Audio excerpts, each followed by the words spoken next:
How do you go from raw land like this to a beautiful home like this? And how do you build a beautiful home like this that can withstand a Category 4 hurricane like this?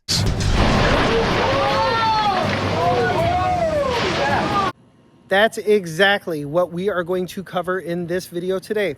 We are going to cover the entire new construction build process for homes being built in Southwest Florida. And we are going to cover the technologies and build standards that enable these homes to withstand 150 mile per hour sustained wind speeds during hurricanes. If you are building a custom home, the first step would be to hire an architect and a custom home builder. But today, we are taking a look at the build process for production builders. That's for new home builders who build numerous homes simultaneously in a streamlined process. The first step in the home building process is a developer purchases land from a farmer or a rancher, and they take the land from this to this. It goes from farmland to a road and gutter neighborhood. At this stage, the sewer lines, freshwater lines, electrical lines, and recycled water lines are brought to each and every lot, along with cable and phone and internet. The developer will survey the land and then bring in the roads and gutters. If the developer is smart, and most of them are, the sites will all be brought to Flood Zone X. Flood Zone X is the lowest probability flood zone in all of Florida. You are not required to have flood insurance if the home pad sites are brought up to a grade where there is a very, very low probability of the home flooding. I'm going to bring you up here and I'll show you electric and water is already here. Here you've got your fresh water. We passed a recycled water in Florida. We use a lot of recycled water to do our landscaping. But this is all set in place, and these are all home sites. This is actually a townhome community, so these are pad sites for townhomes that will be developed here, and brand new townhomes will go up along this stretch. Floodwater management, drainage, and ponds will also be developed into the neighborhood at this stage. The land will be cleared, lots of dirt will be moved, and the beginnings of a brand new neighborhood take shape. And it all starts here. Now that the neighborhood is fully developed, construction is ready to begin. At first glance, if you're from the north, you might be asking, where's the basements? Where are the basement windows? We are in Florida. The water table is way too high for basements here. The closest thing we get to basements is swimming pools. That's about what we get in Florida for basements and anything constructed under grade. So this is the start of a concrete block with stucco house. That's the most common built home in South Florida. They are the most common type because they are engineered and built to withstand Cat 4 hurricanes. We will cover the special design standards, requirements, and construction methods required to make and build a house that can withstand Cat 4 hurricanes here further into the video. I'll draw your attention from that pad to this pad. So no home's going up here yet. This is a lot. So a home will be built here. Take note how level it is. Up front, you've got electric and all the roughs or water taps, the taps that come from the city so that we can bring all the functions of the house and put it in the home or the start of a home at this stage. So at this point, specialty contractors, respective to their trades, will bring in the rough elements required to start the different systems a house needs to function once it's a house. So electric is run at this stage. There's going to be electric underneath some of that. If maybe electric comes up and you've got like an island or something like that. You're also going to have your fresh water that's run to the house right now. You've got the plumbing here. That's your wastewater. And then you've got the blue lines and the red lines. Those are going to be for fresh water. They're coming up underneath the ground right now. That's all laid right before or as the forms go in. If you see those forms right there, that's where the concrete is going to be held up against, and it's formed in. After these forms are set and all the roughs are put in place, the trenches where the soils were dug up so that you could put in the plumbing or whatnot, and maybe the electric lines, those are all leveled off. They're leveled. and made flat. Okay, it's done so that they can put in that plastic sheathing. I don't know if you can see that, but that's done for waterproofing. This is all going to be poured with concrete. This is going to be concrete on slab.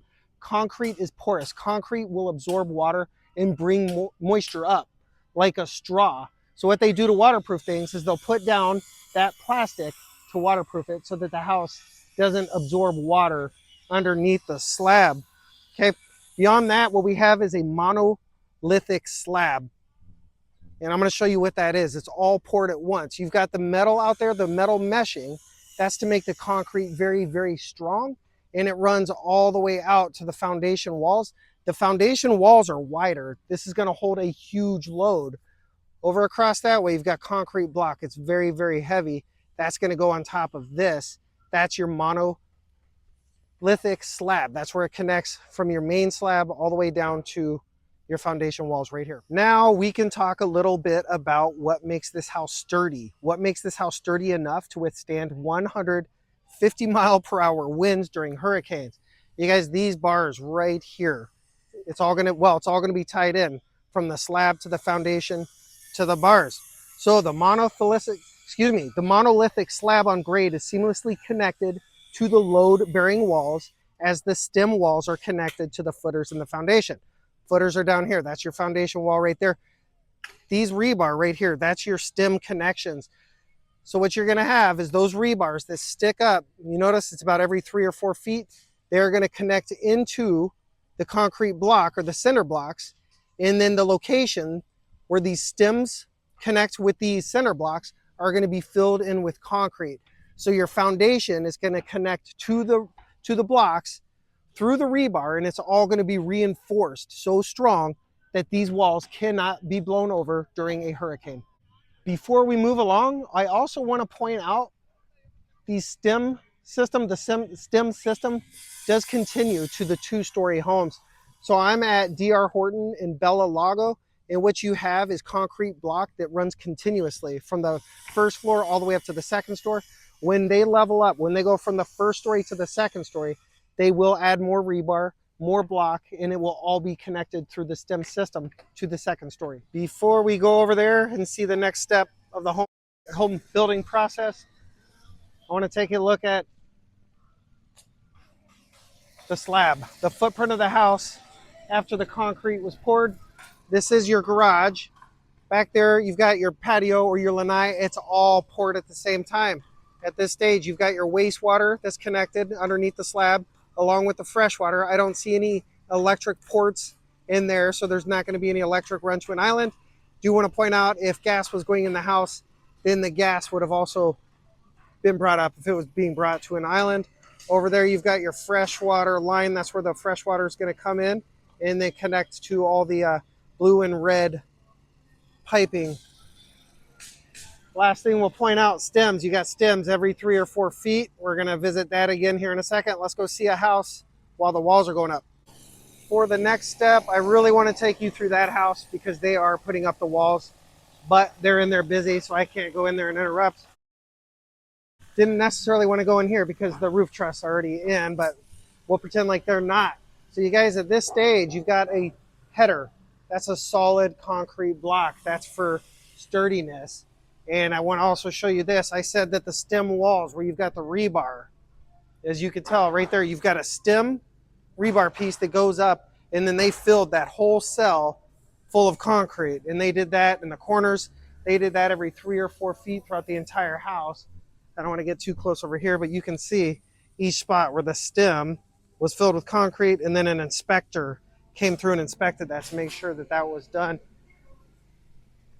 I didn't tell you this before. That top line up there, every one of those are filled with concrete. And then you're going to have a hurricane strap that attaches the roof trusses to the wall. We'll hit that again as we touch on the roof trusses. If there was a second story on the house, then that top line would be concrete. You'd have rebar pieces that would go up to the second story set of cinder blocks, and the stem wall would continue upward to the second story. Also, above all windows, see if we can see it out here, you've got the headers, reinforced strength. down at the bottom. I don't know what that's called. We'll call it the lower header. And that's also there to reinforce all windows and all doors. The garage door, they're all going to be reinforced to withstand hurricane strength winds. Up till now, the concrete is poured. The floor of the foundation of the house is set. The blocks are all in place. They're all attached to the stem walls. The windows and doors are reinforced. Now the roof truss are ready to go up. Right? You go from there to here, and they're putting up the roof truss. The roof truss, let's see if we can get close enough. As I said, inside the house, they're all anchored to the block. The top layer of block is solid concrete because they filled the cells. But each and every spot that you see the roof truss, the 2x4s coming down, they're going to be anchored down. They're going to be held down to the concrete. That keeps the roof from flying off.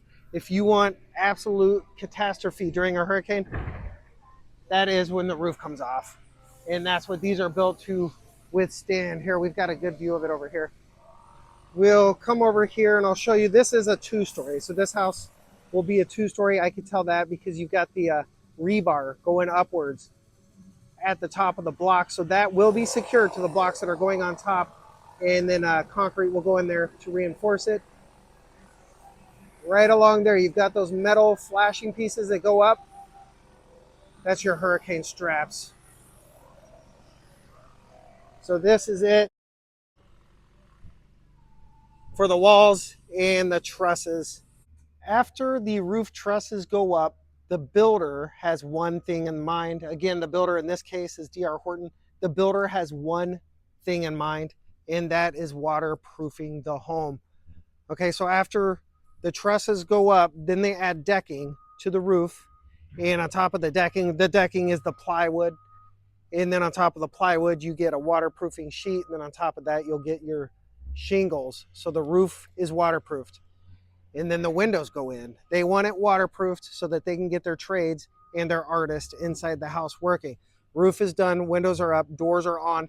That house is waterproofed. So next we're gonna go inside the homes. I'm gonna show you the build out process from the inside of the homes as they are now waterproofed. Before doing that, I wanna point out 2 things. Take note, the roof lines are all relatively flat. If you're from the Northeast or from the snow country where roof lines are really steep, it doesn't snow here. So we don't need that. Also, you've got a smaller volume or a smaller attic.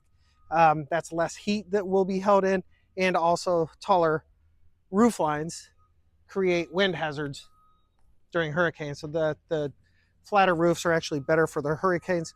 Also take note from here on out, you guys, it's about the process and not necessarily the steps. I may do some of the presentation as to what's going to be done inside the home out of order, but it's not really out of order because those steps are going to be done per the builder. So it's about the process and not the steps. Also, before we go inside, you guys, I want to point out that as the builder moves inside to finish out the home, the outside will be continued. The construction of the outside will be continued. They'll do the outside and the inside at the same time. So as they're busy working on the inside of the house, the driveway will be poured, grass will go in, stucco will go on, and then the home will be painted. So everything's gonna happen simultaneously as the builders move inside the home to finish it up. Before we move inside, I also want to point something out. You guys, if you have a home be built, different builders will build homes with impact windows. So what else makes these homes hurricane resistant is the window system. So either you go with a impact window, and those windows are built to sustain at least 140 mile per hour winds all the way up to 200 miles per hour, or you go with a shutter system. So right here is your shutter button inside the garage, and the garage door is closed, so I can't show you, but you've got metal corrugated shutters, and they link from here to there, and you put another one on and another one, and it covers the entire window.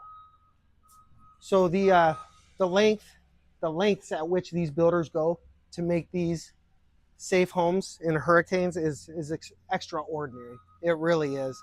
This is a very beautiful home. By the way, I'm a realtor in the Parrish area, If you have any questions about any neighborhood in Parrish or any builder, please give me a call. Josh Jeffords with HomeSmart Realty. Finally working our way inside. We'll check out the house and how it looks. Before we go in, you have sheathing. That's what that white is. Stucco is going to adhere to that better than it would onto the corner of the blocks. Actually, before they put the stucco on, they'll paint this. Stucco doesn't adhere to concrete very well, but it does to the cinder blocks. So that's all preparation for the stucco, and then paint will go on. So entering the house, we'll look across. The very first thing that'll happen is your 2x4s are going to go in. They're going to start framing in the interior of the home. Take note, it's green on the bottom. It's green on the bottom to waterproof it. So any spot where there's a higher probability of the wood touching moisture, they will treat the wood to make sure that the wood does not rot. The next step after the home is framed out, what we're looking at is insulation. So this is a very thin, it's paper-backed aluminum. And what that does is you've got a little veneer of wood right there. It's about 1 inch thick. So there's a gap. You've got an air gap in here between the wood furring and the paper. There's 1 inch gap. The aluminum will reflect the heat, and then that aluminum and the paper add just a little bit more insulation, and the roof is going to be insulated. They've got their very first piece up there.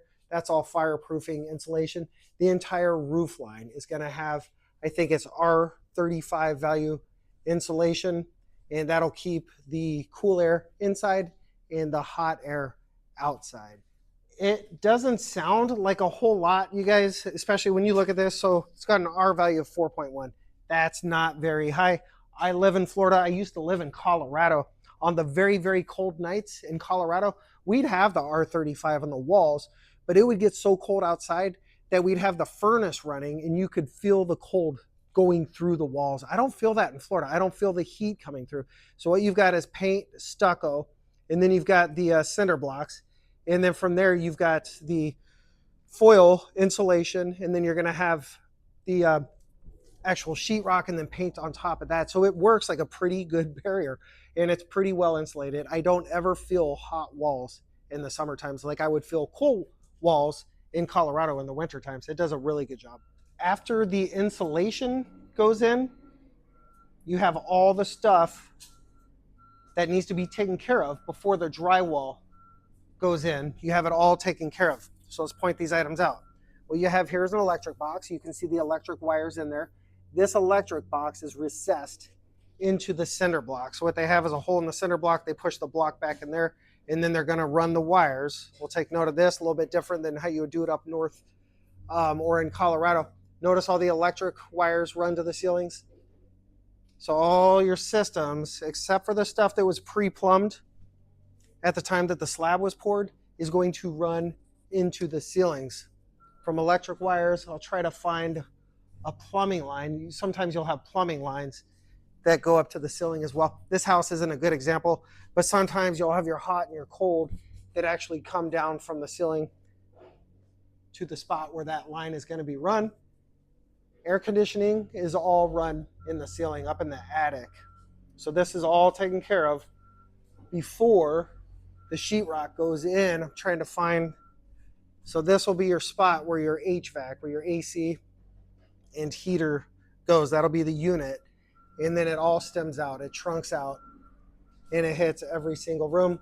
They do that before the insulation goes in. And they also put the sheetrock up before the roof insulation goes in. You can't put up the roof insulation until you have the sheetrock, because they're going to blow it in and it's going to lay on top of the sheetrock. Back to the installation of all the stuff that has to happen before sheetrock goes up. You'll note that this is all the rough ports for the plumbing. You've got your toilet. That'll be your, they'll connect that to a toilet, and then they're starting the bathtub and all this stuff. This is all the stuff that goes in before they put sheetrock up, because you can't cover the stuff up with sheetrock and work on it later after sheetrock is already on the wall. I mentioned furring strips, and I really wanted to show you exactly what that was, because it's actually very important and also very different from what you would get up north or in any other place where homes are built, frame built. So that's a furring strip. And take note, it's all pressure treated green board, just in case moisture seeps through from the cinder blocks. But the way that works is you've got the furring strip that's connected to the cinder block. Then you're going to get that paper insulation that's going to go over the top of that. And then on top of that, you will get your sheetrock. So that is how sheetrock is hung on the homes in Florida.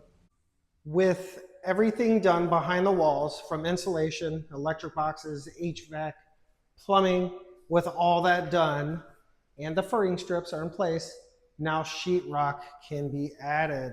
So the way we do this in Florida is you're going to attach the sheetrock to the furring strips, like I said, and then they're going to put a little piece of tape between the edges where one sheet of sheetrock meets another, and then they put mud over it.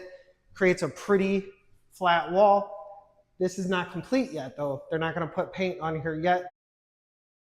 Or the next part of the process will be texture. You're going to have a texture guy come in here, and they're going to texture up all of the walls.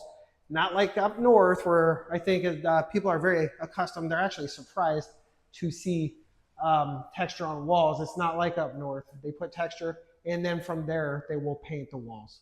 Here's what the walls look like with texture on it before paint. For the people up north, there's actually texture to it. You can feel it. It bubbles out just a little bit. Also worth taking note of, after texture, they can start doing the finishing touches. So that went on after texture. You've got your door, and then the trim that goes around the door is starting to go in. From here, we're going to go into a home that's about 90% complete, and we'll show you the process of what it takes to build a home from this stage right here. The very next trade after the texture and door, guys, was paint. As you can tell, you cannot see the drywall, you can't see the tape or the texture anymore. Just looks like a very clean wall. Then came through the flooring, guys, the LVP. The men and women who put in the LVP were next. You've got it in the bathrooms, and you have it out there in the living space. And from there, the boxes for the cabinets were put in. And as soon as the boxes were put in, then the countertop company came in. They put together their templates and went right back to the factory, and they ordered the countertops. Those will go in very, very soon. So we'll go through here. Let's take a look what other changes have been made to the house. You have more trim down at the floor. They are working on that. The boxes will be in here, and tile. The tile artists have been here already. You got your boxes there, and a very good start of a pretty bathroom. We'll continue from here and show you the remaining process of building a house. There's not a whole lot left. This is looking like a pretty complete home to me. Almost complete. We are so very close to having a 100% complete home now. Countertops are in, appliances are in, you've got your electric outlet covers are in, trim is painted along with the base color that we already saw. We'll circle around. Carpet is usually just about the last thing that they do in a house before they clean. If you take note, what do you have? Just a little bit of dirt, and that's about it left in here. Circle around, and we'll see the bathroom. Countertops are in, faucets are in, mirrors are in. This home is very, very complete. Very close to. You're going to have a shower, a door, and doorknobs are in. This home is very near complete. Let's go through a house that is 100% complete. To cap off this video, let's tour the house that I showed you early, as it is 99.9% complete. All it needs is touch up and a good fluff cleaning. It's done otherwise. D.R. Horton in Bella Lago can build a very beautiful home. And Bella Lago is, I don't know if there's a year left of construction in this neighborhood, construction and building, before it's complete. Beautiful home. Let's take a good picture of that. Nice countertops, good sized lanai. Backs up to a preserve, very nice lot. Make our way back to the primary, and the home looks done. The carpet's even been vacuumed.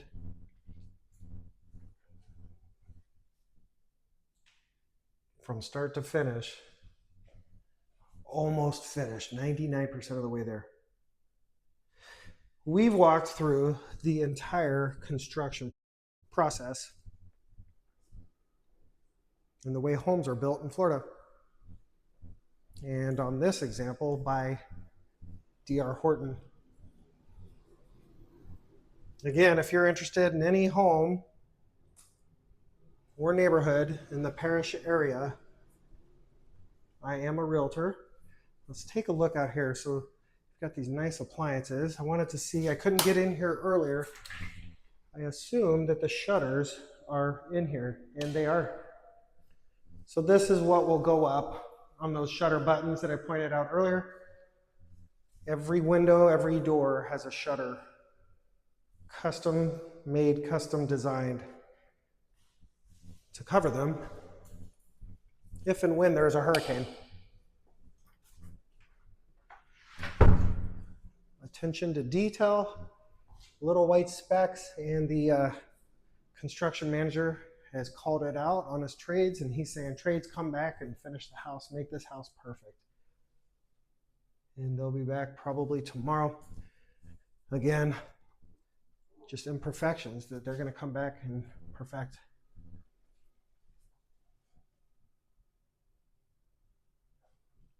Beautiful home.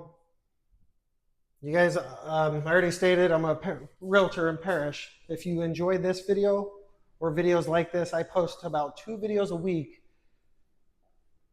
about Parrish and Parrish real estate. Please subscribe if you find any value in this one, because I do bring up a lot of videos to YouTube about Parrish and the real estate market. Thank you for watching. Thank you for the likes and the subscribes. Here's my phone number.